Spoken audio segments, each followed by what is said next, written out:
Hi friends, నేను మీ శాలిని శ్రీలు. ఎలా ఉన్నారు? అందరు బాగున్నారా ఫ్రెండ్స్? ఈ రోజు అయితే మా ఇంట్లో వేడి వేడి గుంట పొంగడాలు బ్రేక్ఫాస్ట్కి, అలాగే పల్లి చట్నీ కోసం నేను పల్లీలు అయితే ఫ్రై చేసేస్తున్నాను. పల్లి చట్నీ కోసం అయితే పల్లీలు అయితే ఫ్రై చేసేసాను. ఇప్పుడు నా స్టైల్లో పల్లి చట్నీ ఎలా చేస్తానో చూపిస్తాను. మిక్సీ జార్లో పల్లీలు, ఇదేమో పుట్నాల పప్పు, పచ్చిమిర్చి, ఇంకా వెల్లుల్లిపాయ వేసుకోండి. మీరు ఎలా చేస్తారో కామెంట్ సెక్షన్లో చెప్పండి ఫ్రెండ్స్. ఇదైతే నా స్టైల్. ఇంకా మీరు ఈ పల్లి చట్నీలో కావాలంటే చింతపండు యాడ్ చేసుకోవచ్చు, జీలకర్ర యాడ్ చేసుకోవచ్చు, మీకు ఏది నచ్చితే అది యాడ్ చేసుకోవచ్చు. పుట్నాల పప్పు బదులు ఎండు కొబ్బరి లేకపోతే పచ్చి కొబ్బరి ఏదైనా యాడ్ చేసుకొని గ్రైండ్ చేసుకోవచ్చు. ఇప్పుడు నేను దీన్ని గ్రైండ్ చేసుకొని తీసుకొస్తాను. చూసారా ఫ్రెండ్స్, నేను గ్రైండ్ చేసుకొని తీసుకొచ్చేసాను. మనకైతే పల్లి చట్నీ రెడీ అయిపోయింది. ఇప్పుడు మనం దీనికి పోపు ఇంకా గుంట పొంగడాలు కూడా వేసుకోవడం చూపిస్తాను. ఇప్పుడైతే మనం పల్లి చట్నీకి పోపు వేసేసుకుందాం. పోపు కోసం మనము ఆయిల్ పెట్టుకున్నాం. ఆయిల్ వేసుకున్నాక ఆవాలు, జీలకర్ర, ఎండుమిరపకాయలు, కొద్దిగా కరివేపాకు, ఇంగువ వేసుకొని పోపు వేసేసుకోవడమే, అంతే.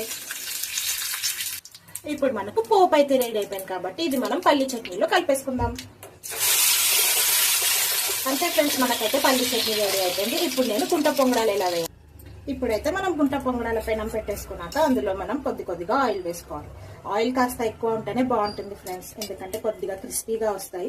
అట్లా అని ఆయిల్ కొంచెం ఎక్కువ ఉంటేనే బాగుంటుంది. ఆయిల్ వేసుకున్నాక ఇప్పుడు మనం గుంట పొంగడాల దాంట్లో ఈ పిండిని అయితే వేసేద్దాం.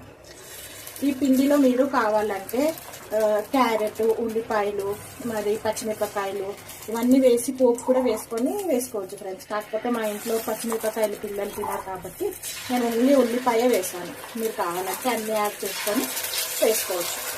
ఇప్పుడు ఇలా అన్నిట్లో వేసేసుకున్నాక ఒక 5 మినిట్స్లో మన గుంట పొంగడాలు రెడీ అయిపోతాయి. ఈజీ అండ్ సింపుల్ రెసిపీస్, చాలా బాగుంటుంది. మనకు ఒక దోశ పిండి ఉంటే సరిపోతుంది.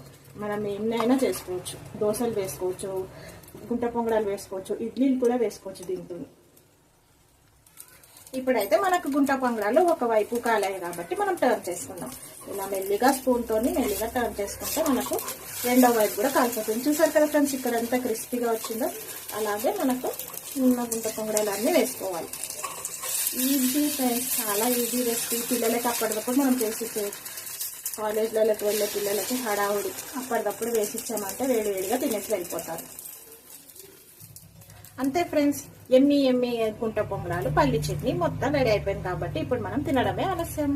అంతే ఫ్రెండ్స్, ఇవాళకైతే ఇదేనా మినీ వ్లాగ్. మీ వీడియో కనుక నీకు నచ్చినట్టయితే లైక్, షేర్, సబ్స్క్రైబ్ చేయండి. ప్లీజ్ ఫ్రెండ్స్, సబ్స్క్రైబ్ చేసుకోండి.